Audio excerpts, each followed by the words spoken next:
Aloha! This is Lesson 60 from A Course in Miracles with Hope Johnson.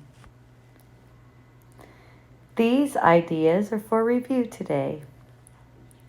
Lesson 46. God is the love in which I forgive. God does not forgive because he is never condemned. The blameless cannot blame, and those who have accepted their innocence see nothing to forgive. Yet forgiveness is the means by which I will recognize my innocence. It is the reflection of God's love on earth. It will bring me near enough to heaven that the love of God can reach down to me and raise me up to him. Lesson 47. God is the strength in which I trust. It is not my own strength through which I forgive. It is through the strength of God in me, which I am remembering as I forgive. As I begin to see, I recognize his reflection on earth. I forgive all things because I feel the stirring of his strength in me. And I begin to remember the love I chose to forget, but which has not forgotten me. Lesson 48. There is nothing to fear. How safe the world will look to me when I can see it. It will not look anything like what I imagine I see now. Everyone and everything I see will lean toward me to bless me. I will recognize in everyone my dearest friend. What could there be to fear in a world that I have forgiven and that has forgiven me? Lesson 49. God's voice speaks to me all through the day. There is not a moment in which God's voice ceases to call on my forgiveness to save me. There is not a moment in which his voice fails to direct my thoughts, guide my actions, and lead my feet. I am walking steadily on toward truth. There is nowhere else I can go because God's voice is the only voice and the only guide that has been given to his Son. Lesson 50. I am sustained by the love of God. As I listen to God's voice, I am sustained by his love. As I open my eyes, his love lights up the world for me to see. As I forgive, his love reminds me that his Son is sinless. And as I look upon the world with vision he gave me, I remember that I am his son.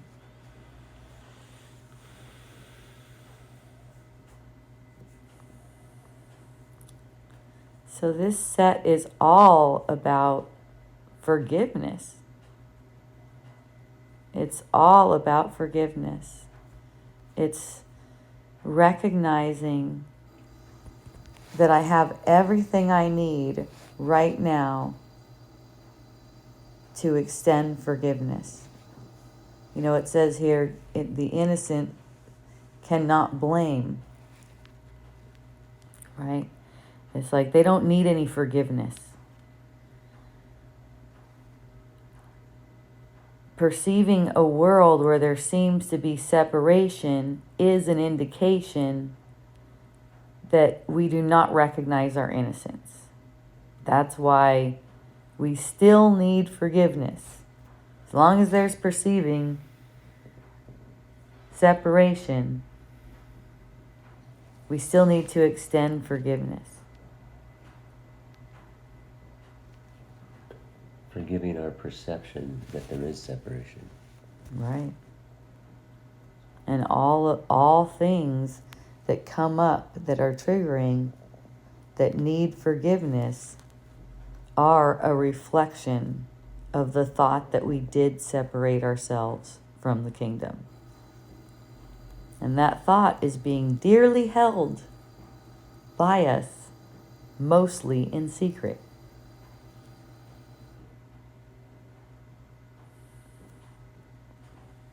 You know, it's the second one here, number 47. God is the strength in which I trust. It's not my own strength through which I forgive. Right? My own strength, that would be making a bargain. The ego doesn't know how to forgive. What it's talking about here with my own strength, that's the strength we made with the ego. The ego doesn't know how to forgive. The ego has to think about like a better outcome, or how this was good because it made me a better person.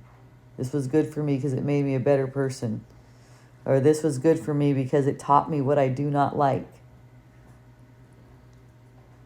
I just noticed the ego always stacks up victim mentality. Yes. And that's what keeps the separation going.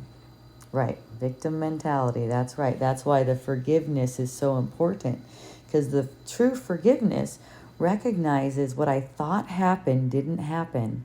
I had a misperception that made me see that brother as if he wasn't fulfilling my function, or made me the function I gave to him.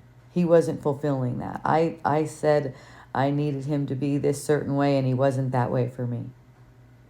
Right. Now I'm a victim. Now I'm a victim, right. And then we stack up these victim thoughts, and that covers up our love of God. Keeps us separated from each other.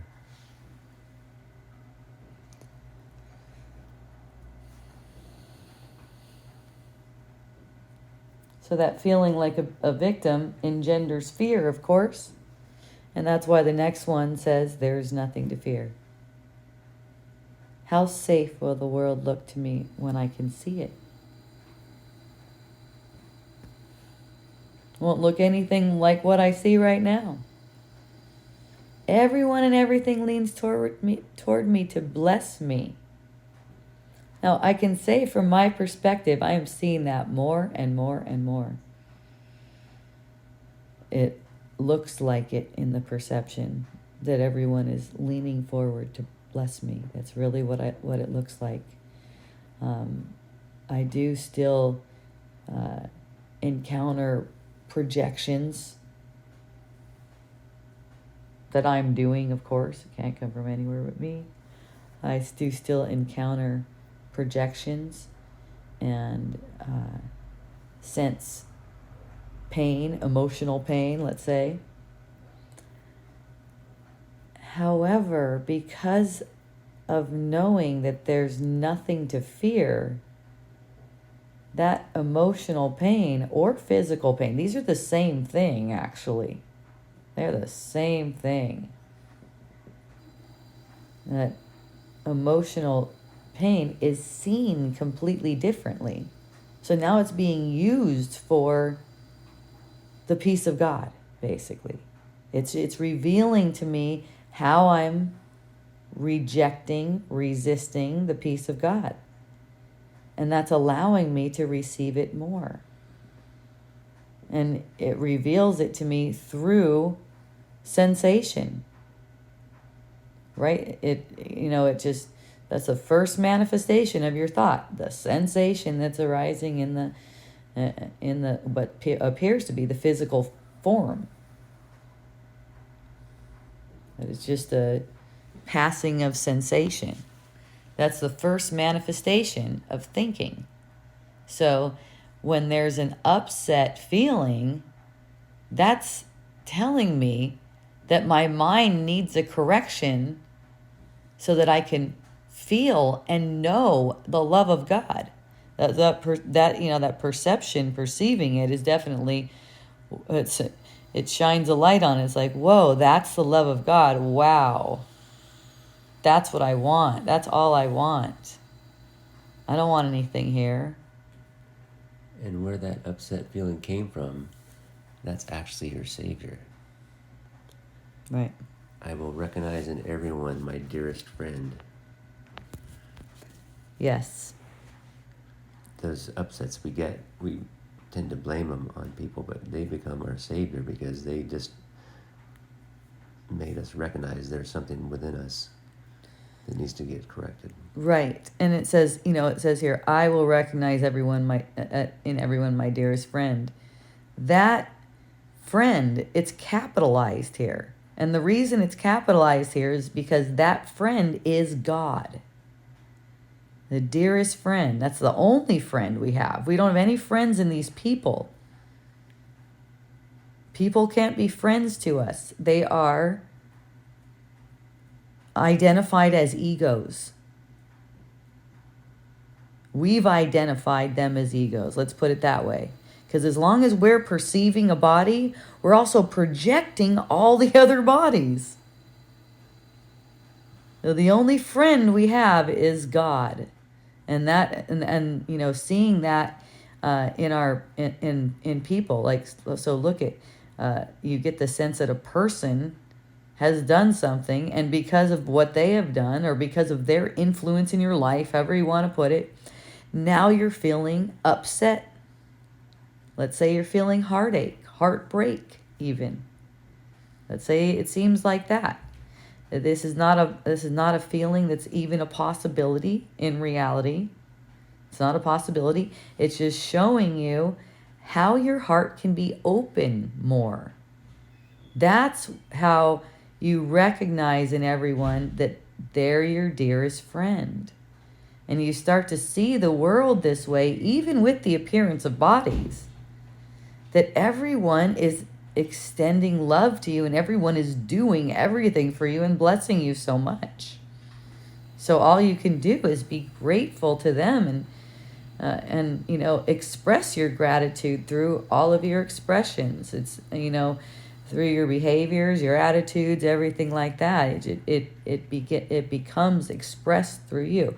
Your expression begins to be a grateful expression because you see that there's nothing to fear. God is in all of these people who are coming to me, extending me a gift. All of extending me a gift, but it's only one, you could say, person, one being extending that gift. So it's not conditional on the bodies. It doesn't even need to come through an apparent body. It could be circumstances. It could be a situation that you have, maybe around money or anything like that. God is the only friend, and that friend is in everything and everyone. So God's voice speaks to me all through the day. That's a constant thing. There's not a moment when this stops happening. Calling on my forgiveness to save me. That's my salvation. Forgiveness is my function. Forgiveness is my salvation. Forgiveness is my joy. It's such a joy to extend forgiveness. Right? It saves me. I'm the recipient immediately. That which seems to be generously given is immediately received by me. Sometimes through another body, which is speaking as your friend. Yep, no matter where the sound seems to come from, or the text message, or whatever it is, it all came from your own mind, and it's all coming to bless you. And the last one, I am sustained by the love of God. By listening to God's voice and not the voice of the ego, that's how you know you're sustained by the love of God. The love of God is consistent. The love of persons is inconsistent, okay? It's like they love you one minute, and then the next minute you're bothering them, or you're too much for them, or anything like that, right? So you're listening to God's voice, you're aware that you're sustained by the love of God. That's where everything comes from. That's where all of your joy, all of your all of your happiness, all of your contentment, abundance, everything. Not listening to the voice of God actually cuts that stuff off. Thinking that you're sustained by something else, it cuts off his love for you that lights up the world. It's meant to light up the world for you and also through you so you can light up the world.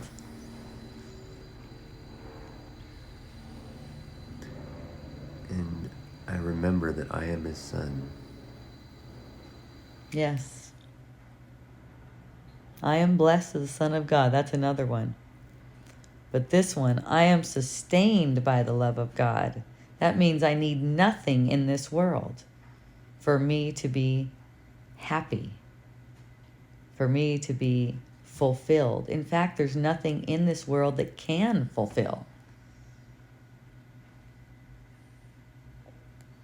And it's thinking that we are feeling unfulfilled because we don't have something in the world is a distraction. The things in the world, they can be a distraction if you make them one. They're neutral. Playground, possibly. Right. It's meant just to be fun and playful. Everything that it seems to happen, totally neutral. But the way we think about it, it's as if our sustenance is somehow coming from it. It's not. It comes from the love of God, which is in our own mind. And as we extend forgiveness, which this whole set is about, it says, as I forgive. In this one, as I forgive, his love reminds me that his son is sinless. Who is his son? Me. Who am I perceiving? Also me. Anyone I'm perceiving outside of myself? Also me. That's God's son. By extending God's love to his son, I can know God's love. See? I know God's love for me. There's this one quote in the Bible.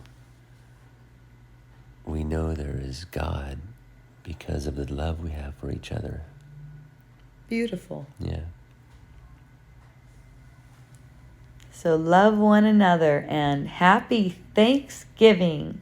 We love you. Ahui ho.